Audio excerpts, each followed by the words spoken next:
வைத்தியர் அர்ச்சுனாவே சொல்லியிருக்காரு, தன்னோட இருக்கிறவங்களே பிள்ளை செஞ்சா தான் அதை பத்தி கதைப்பண்ணு. ஸோ வைத்தியர் அர்ச்சுனா ஏதாவது பிள்ளை செஞ்சாலும் கட்டாயம் அதை பத்தி கதைக்க வேண்டிய ஒரு தேவையும் எனக்கு இருக்குன்னு நினைக்கிறேன். தம்பிராசா என்றவரை பற்றி எனக்கு தெரியாது. அவசரப்பட்டு வார்த்தைகளையும் மடுத்தவர்கள் மேல வந்து குற்றங்களையும் போடுறதுல ஒரு விஷயத்தை செய்யற எனக்கு ஜெயிலுக்கு போயிட்டு வரலாம், தீ குளிக்கலாம், உண்ணாவிரதம் இருக்கலாம், அவருக்கு இடம் இல்லை.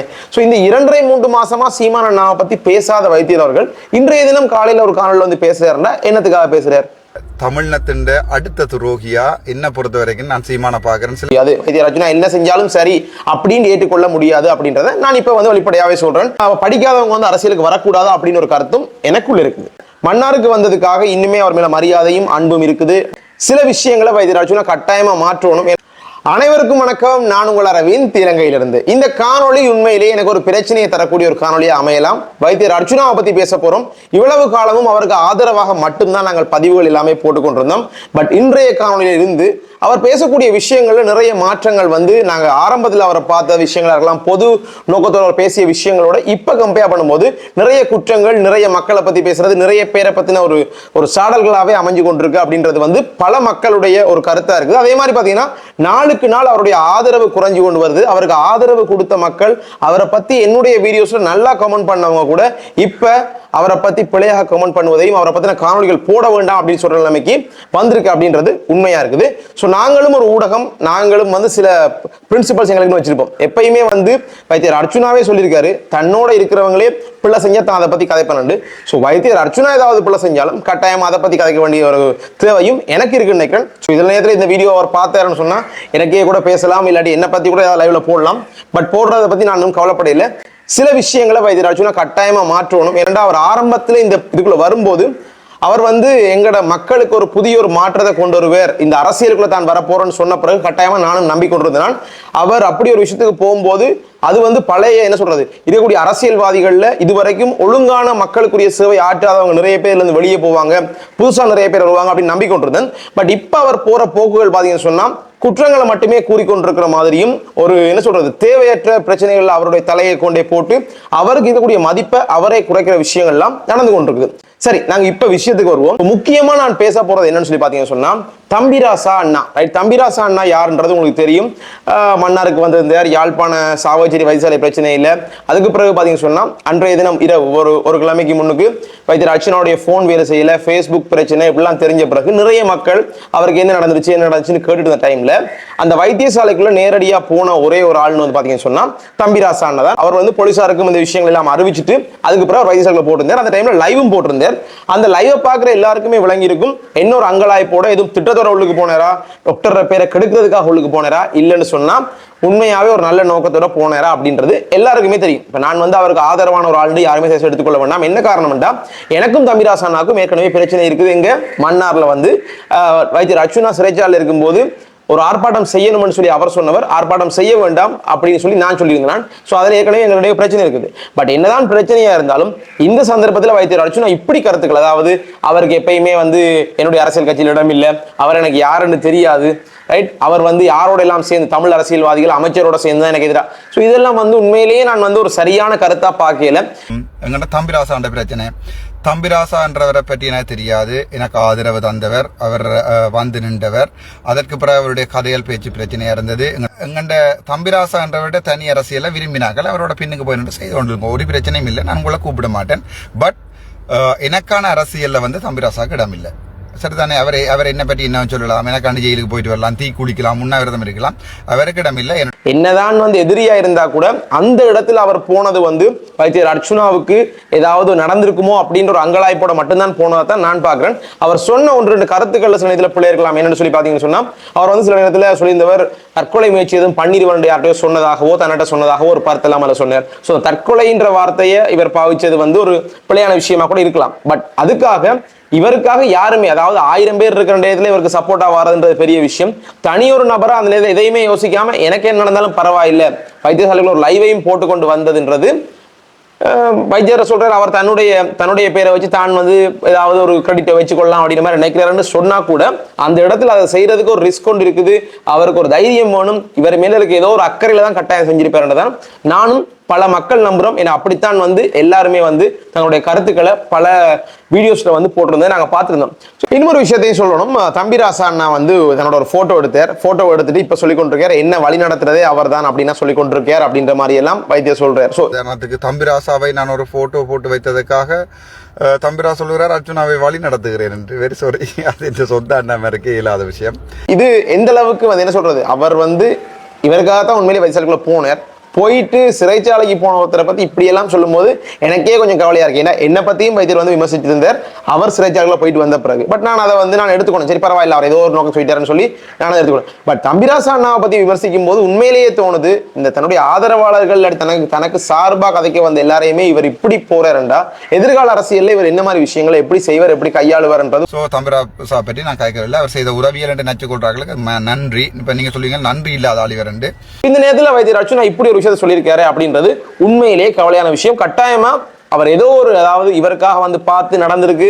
இதனால வந்து வைத்தியர் அர்ஜுனாவுக்கு வந்து வைத்தியசாலை சார்பாக ஒரு வழக்கு வந்திருந்தா கூட இவரும் வந்து அந்த 3-4 நாள் அவரோட வயசுக்கு அந்த சிறைச்சாலையில் போய் இருந்துட்டு வந்தார் அப்படின்றது உண்மையிலேயே கவலையான விடயம் தான். ஸோ இதை பத்தி கட்டாயமா வைத்தியர் அர்ஜுனா யோசிச்சிருந்திருக்கலாம். ஒரு பதிவு அவருக்கு சார்பாக அவர் போட்டிருந்தாருண்டா இல்லாட்டி சார்பாக போராடி கூட பிரச்சனை இல்லை. அவர் எதிராக இப்படி அந்த ஒரு பொது வழித்தளத்தில் இப்படி பேசாம விட்டுருந்தார் என்று சொன்னால் அது நல்லா இருந்திருக்கும் நினைக்கிறேன். ஏன்னா உடனடியாக டக்குன்னு ஏதாவது ஒரு விஷயம்னு சொன்னாலே உடனே சொல்லிடுறாரு அவர் வந்து என்னது நீர் வந்து மினிஸ்டர் ஆள் இல்லைன்னு சொன்னா நீ வந்து தமிழ் கட்சியர் ஆள் அப்படின்னு சொல்லி ஒரு பட்டத்தை குத்தி அமைச்சர் சொல்றாருண்டா இஞ்சோடிய வந்து நின்று போய் தமிழ் தேசிய கூட்டமைப்போட போய் நின்று கொண்டு திருப்பி இஞ்சோடி வந்து நின்று அந்த குப்பாடி அரசியல் வேண்டாம். அவசரப்பட்டு வார்த்தைகளையும் மடுத்தவர்கள் மேல வந்து குற்றங்களையும் போடுறதுல ஒரு விஷயத்தை செய்யற கட்டாயமா அவர் வந்து அந்த விஷயத்தை மாத்திக்கொள்ளணும். ஏன்னா அவருக்கு ஆதரவு அளித்த அந்த என்ன சொல்றது அந்த லட்சக்கணக்கான மக்களோ இல்லை ஆயிரக்கணக்கான மக்கள்ல நானும் ஒரு ஆள் ஆரம்பத்துல மன்னாருக்கு வந்ததுக்காக இன்னுமே அவர் மேல மரியாதையும் அன்பும் இருக்குது. மன்னாருக்கு அந்த பிரச்சனையை கதைச்சதா இருக்கலாம், இல்லாட்டி சிறைச்சாலை போயிட்டு வந்ததுக்காக கட்டாயமா அவருக்கு மேல மரியாதையும் அன்பும் இருக்குது. அதுக்காக அவர் செய்யற எல்லாமே சரின்னு சொல்லி நாங்க ஏற்றுக்கொள்ள முடியாது. வைத்தியர் அர்ஜுனா என்ன செஞ்சாலும் சரி அப்படின்னு ஏற்றுக்கொள்ள முடியாது அப்படின்றத நான் இப்ப வந்து வெளிப்படையாவே சொல்றேன். எனக்கும் அவருக்கும் வந்து என்ன சொல்றது நீதிமன்றத்தில் வழக்கு இருக்குது. சில இதில் 6 மாசமோ 1 வருஷமோ அந்த வழக்கு போகலாம். நானும் அவரும் ஒரே வழக்குல போய் போறோம். பட் இருந்தாலும் இந்த கருத்தை நான் சொல்றதுக்கான காரணம் என்னன்னு சொன்னா ஜஸ்ட் வந்து எல்லா விஷயத்தையும் பார்த்துட்டு நாங்கள் இப்படியே வந்து இந்த வாயை மூடிக்கொண்டு இருக்க முடியாது. எங்களுடைய கருத்துக்களை நாங்கள் சொல்லணும் அப்படின்றது. 2வது விஷயம் பாத்தீங்கன்னா நாம் தமிழர் கட்சி. நாம் தமிழர் கட்சியினுடைய தலைவர் சீமான் அண்ணா அவர்களை பத்தி வந்து வைத்தியர் அர்ஜுனா அன்றைய தினம் சொன்னது, அதாவது ஒரு தமிழினத்தினுடைய துரோகி, எங்களுக்கு மட்டும்தான் வந்து தலைவர் மேதகு தலைவராக இருக்கலாம், இல்லாட்டி வந்து கொடியா இருக்கலாம், எல்லா விஷயங்களும் எங்களுக்கு சொந்தம், எங்களோட காப்பிரைட் அப்படின்லாம் வந்து சொல்லியிருந்தவர். உண்மையிலேயே வந்து சீமான் அண்ணா வந்து எனக்கு நான் தெரிஞ்ச ஒரு 3-4 வருடமாக தான் அவருடைய விஷயங்கள் எல்லாம் சாதாரணமா ஒரே போய் பார்க்கறல சாதாரணமா பார்த்துருக்கேன். அவர் ஒரு அரசியல்வாதியா இருந்தா கூட கிட்டத்தட்ட 15 வருஷமாக வந்து அவர் வந்து பாத்தீங்கன்னா சொன்னா இந்த இலங்கை பிரச்சனை சம்பந்தமாகவும் எங்களுடைய அதாவது 2009ஆம் ஆண்டு இந்த பிரச்சனைக்கு முன்னாடியே 2008ஆம் ஆண்டுல அவர் ஒரு முறை டாக்டர் சொன்ன மாதிரியே ஒரு முறை போயிருக்கலாம், புகைப்படம் எடுத்துக்கலாம், அதெல்லாம் வேற பிரச்சனை. ஆனா 2008ஆம் ஆண்டு வந்து எங்களுடைய மேதகு தலைவரை பார்த்த பிறகு பாத்தீங்கன்னு சொன்னா அவருடைய என்ன சொல்றது அரசியல் ஒரு மாற்றம் வந்தது. நேரடியா போய் அந்த நாம் தமிழர் கட்சியினுடைய அந்த ஆரம்ப காலத்துல அந்த ஒரு இயக்கத்தை ஒன்றை ஃபார்ம் பண்றாங்க இந்தியாவில். அதுக்கு பிறகு அவருடைய பேச்சு அதாவது ராமேஸ்வரத்தில் வச்சு அவர் ஒரு விஷயத்தை பேசியிருக்கார், அதுக்காக கைது செய்யப்பட்டிருக்கார். பின்னர் வெளிவந்து 2009 மே மாதமும் இன்னும் ஒரு பேச்சாற்றல் ஒரு அரசியல் கூட்டத்திலையும் இதை பத்தி பேசி எல்டிடி இயக்கத்துக்கு ஆதரவாக ஒரு கூட்டத்தில் பேசுறதுக்காக மீண்டும் ஒரு முறை 5 மாசம் சிறைவாசம் இருந்திருக்கு. அதாவது தேசிய பாதுகாப்பு அந்த சட்டத்திற்களால கைது பண்ணியிருக்காங்க. ஸோ இப்படி அவர் வந்து 2008ஆம் ஆண்டு அதாவது 2009 தான் இங்க யுத்தம் முடிஞ்ச காலத்துல 2008ஆம் ஆண்டுலேயே இதை பத்தின விஷயங்களை பேச ஆரம்பிச்சிருக்கிறார். அது மட்டும் இல்ல நிறைய இளைஞர்கள் அதாவது தமிழ்நாட்டில் இருக்கிறவங்களா இருக்கலாம், பல இடங்கள்ல வெளிநாட்டுல வாழ்றவங்க வந்து இன்னுமே வந்து சீமான் அண்ணாவை ஆதரிக்கிறாங்க. அதுவும் வந்து இப்ப வைத்தியர் அர்ஜுனாவுக்கு அடிக்கடி வைத்தியர் சொல்ற மாதிரி 93,000 ஃபாலோவர்ஸ் வந்து தனக்கு வந்து ஃபேஸ்புக்ல இருக்குன்னு சொல்லுவா தானே, அவருக்கு 93,000 இருக்கிற மாதிரி சீமான் அண்ணா கிட்டத்தட்ட வந்து 10 லட்சத்துக்கும் மேற்பட்ட உறவுகள் அவருக்கு இருக்கிறாங்கன்றதை நான் பார்த்தேன். ஸோ நீங்க வந்து ஆன்லைன்ல தேடினாலே சீமான் அண்ணாவை பத்தி நிறைய விஷயங்கள் பார்க்கலாம். ரைட், அதுக்கு பிறகு பல மேடைகள்ல தலைவரை பத்தியா இருக்கலாம், இல்லாட்டி எங்களுடைய தமிழ் மக்கள் படக்கூடிய பிரச்சனையா இருக்கலாம், இல்லாட்டி இந்திய மீனர் பல விஷயங்கள் வந்து இலங்கை தமிழர்களுக்கு ஆதரவாக அவர் பேசியிருக்கார். அதனால இங்கே என்ன நடந்துருச்சு அப்படின்ற மாதிரி பல கேள்விகள் கேட்கலாம். அது வந்து இப்படித்தானே இப்ப வைத்தியர் அர்ஜுனா பேசுறாலும் இப்ப இங்கே நடந்துருச்சு அப்படின்ற கேள்வியும் பல மக்கள் கேட்கறாங்க. நாங்க யாரையும் வந்து ஈஸியா வந்து இப்ப நான் வைத்தியர் அர்ஜுனா பத்தி நான் கதைக்கிறேன் தானே, நாளைக்கு என்ன பத்தி அவர் கதைக்கிறதுக்கும் பெரிய டைம் போகாது. பட் சீமான் அண்ணா அப்படின்றவர் இலங்கை தமிழர் விஷயத்துல நிறைய விஷயத்த பேசியிருக்காங்க, அவருடைய ஆதரவாளர் நிறைய பேர் இருக்கிறாங்க. அதே மாதிரி அவரை வந்து டக்குண்டு ஒரு எடுத்தோடனே இவர் வந்து கதைக்கிறத வந்து நான் ஏற்றுக்கொள்ள முடியாம இருக்கு. என்ன காரணம்டா, வைத்தியர் அர்ச்சுனாவை கிட்டத்தட்ட 3 மாசம் 2.5-3 மாசமா எங்களுக்கு தெரியும் தானே. ஸோ இந்த 2.5-3 மாசமா சீமான் அண்ணாவை பத்தி பேசாத வைத்தியர் அவர்கள் இன்றைய தினம் காலையில ஒரு காணொலியில் வந்து பேசுறாருன்னா என்னத்துக்காக பேசுறாரு? அப்படியான ஒரு பிரச்சனை வரும்போது இவர் வந்து மற்றவர்கள் எடுத்து பேசுறது அப்படின்ற ஒரு விஷயத்த நான் தேவையற்ற ஒரு பிரச்சனையா பாக்குறேன். ஏன்னா இவருக்குரிய ஒரு இடம்ன்றது இங்க இருந்தது. அதாவது அடுத்த பாராளுமன்ற தேர்தலில் ஒரு புதிய கட்சி ஆரம்பிக்க போறார். சோ இவர் வந்து கட்டாயமா தமிழ் மக்களுக்கு ஏதோ ஒரு விஷயத்த செய்வார் அப்படின்ற ஒரு நம்பிக்கை பல பேருக்கு இருக்கிற டைம்ல இவர் ஆரம்பிச்ச விடயங்கள் மிக சிறப்பான விஷயம், சரியான விஷயம். இப்பயும் நான் சொல்றேன், அவர் மன்னாருக்கு வந்ததா இருக்கலாம், யாழ்ப்பாண பிரச்சனையா இருக்கலாம், எல்லாமே சரி. ஜனாதிபதி தேர்தலுக்குள்ள போனது ரைட், போய் அங்க அனுர சஜித் ரணில் எல்லாரோடையும் போய் அது இதுன்னு பட்டதா இருக்கலாம். அதுக்கு பிறகு இப்ப தமிழ் வேட்பாளரை பத்தி பேசி தமிழ் வேட்பாளருக்கு தான் ஆதரவுன்னு சொல்லியிருக்காரு. பட் இப்ப இன்றைக்கு நம்ம 2-3 பதிவுகள் பாத்தீங்கன்னா அனுரகுமாரோட சம்பந்தப்பட்ட பதிவுகளை பகிர்ந்து கொண்டிருக்கிறார். அதுலயும் ஒரு இடத்துல முன்னாடி சொல்லியிருந்தவர் வந்து அனுரகுமார வந்தாருண்டா ஒரு கொடுங்கோல் ஆட்சியா இருக்குமென்று ஒரு வீடியோல சொன்னதை நானே கேட்டிருக்கேன். இன்றைய தினம் சொல்ற ஒரே இடத்துல அனுரகுமார கொஞ்சம் நல்லவன் தான், இருந்தாலும் யாழ்ப்பாணத்துக்கு வர டைம்ல எனக்கு வாக்களிக்க விட்டால் அப்படின்ற மாதிரி பயமுறுத்திட்டு போனார். இப்படி வந்து பல முரண்பட்ட கருத்துக்கள் வரும்போதுதான் அதை பார்க்கும்போது நமக்கு பயமா இருக்குது. ஏற்கனவே வந்து பாத்தீங்கன்னு சொன்னா 2009க்கு பிறகு நடந்த அரசியல்ல எங்களோட மக்கள் எவ்வளவோ ஏமாற்றங்களை பார்த்திருக்காங்க. அதாவது எங்களுடைய மக்கள் ஏமாற்றங்களை பார்த்திருக்காங்க. ஸோ இவரையும் நாங்க புதுசா ஒரு ஆளை நம்பி திரும்ப நாங்க ஏமாந்துருவோமோ அப்படின்ற ஒரு அவநம்பிக்கை வந்து நிலை வந்து இப்ப வந்து ஆரம்பிச்சிருக்கு, எனக்குள்ள ஆரம்பிச்சிருக்கு. இருக்கா இப்ப நான் போடுற வீடியோ உண்மையிலேயே இதில் அடிச்சு நான் பார்த்தேன்டா இல்லாட்டி மக்கள் பார்த்தாங்கண்டா பல பேருக்கு கோவம் வரலாம். நாங்கெல்லாம் அவருடைய ஆதரவாளர்கள், நீ எப்படிலாம் சொல்லலாம், அவரை பத்தி தப்பா கதைக்கலாம் கூட யோசிக்கலாம். நான் அவரை பத்தி தப்பா கதைக்கல, அவர் செஞ்சிருக்கக்கூடிய நடந்துட்டு இருக்க உண்மையான விஷயங்கள் கதைக்கிறேன். ஒரு தெளிவை நான் கொடுக்க விரும்புகிறேன். நான் இனிமேல் வைத்தியர் அர்ச்சுனா பேசக்கூடிய விஷயங்கள்ல பிழை இருந்தாலும் அதையும் இனி எடுத்து காட்டி கதைப்பேன். இல்லாட்டி அந்த இவரை பத்தின காணொலிகள் இனிமேல் போடாமலே விட்டுறலாமா, இது நமக்கு தேவையே இல்லையா அப்படின்ற மாதிரி ஒரு விஷயம் இருக்குது. ஏன்னா தமிழ் பொது வேட்பாளரை பத்தி இன்றைக்கு ஒரு கதை சொன்னார். சில நேரத்தில் அவங்க கடைசியாக சஜித்தோட சேர்ந்துருவாங்க, காசு வாங்க போறாங்கன்னு. இப்படி வந்து என்ன சொல்றது, அவர் திடீர்னு சொல்லி ஒரு கருத்துக்களை வந்து படப்படப்படன்னு வெளியில விடும்போது அதுகளுக்குரிய ஆதாரங்களோட விட்டாருன்னு சொன்னா அவருக்கு பிரச்சனை வராது. ஏற்கனவே 10 வழக்கு இருக்குன்னு சொல்லியிருக்காரு.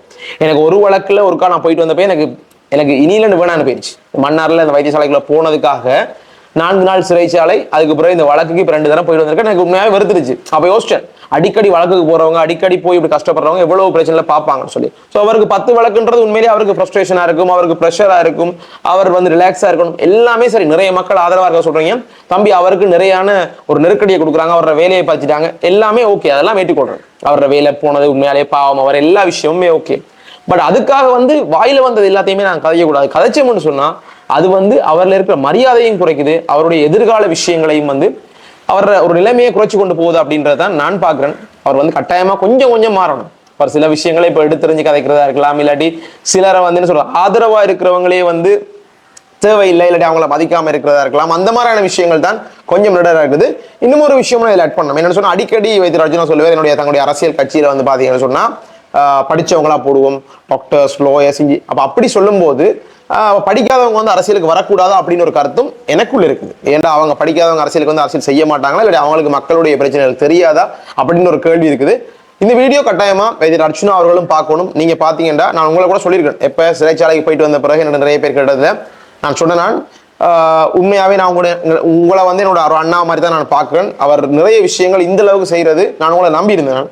பட் நீங்க இப்போ போய்கொண்டிருக்க அந்த வழி, இந்த விடயங்கள் வந்து உங்களையும் வந்து என்ன சொல்றது கீழே கொண்டு போய் கொண்டிருக்கு. அதே மாதிரி உங்கள் சார்பா நிற்கக்கூடிய எங்களையும் வந்து கீழே தள்ளுற மாதிரி இருக்கு. உங்கள் சார்பா நின்றது இல்லை. இனிமேல் நான் நிக்கலன்றது 2வது பிரச்சனை. அந்த ஆரம்பத்துல வந்து நிற்கும் போது கேட்கறாங்க, என்னடா நீ அவரோட போய் நின்றா உனக்கு இந்த நிலைமை ஆகியிருக்கு, அவர் இப்படி கழிச்சிட்டு இருக்காரு, செய்யறதுதான் சரியான்னு கேட்கறாங்க. ஸோ அப்படி கேட்கும்போது அதுக்கு பதிலளிக்க முடியவில்லை. நான் கண்ணை மூடிட்டு நீங்க செய்யலாம் சரி என்று என்னால சொல்ல முடியாதுன்னா. ஸோ வைத்தியர் அர்ச்சுனா இந்த காணொலி பாத்தீங்கன்னு சொன்னா கட்டாயமா இதை பத்தி கூட நீங்க நான் பேசுனதை பத்தி கூட நீங்க லைவ்ல கதைக்கலாம். அதை பத்தி எந்த ஒரு ஆட்சேபனையும் எனக்கு இல்லை. இன்னும் ஒரு காணொலி சந்திப்போம்.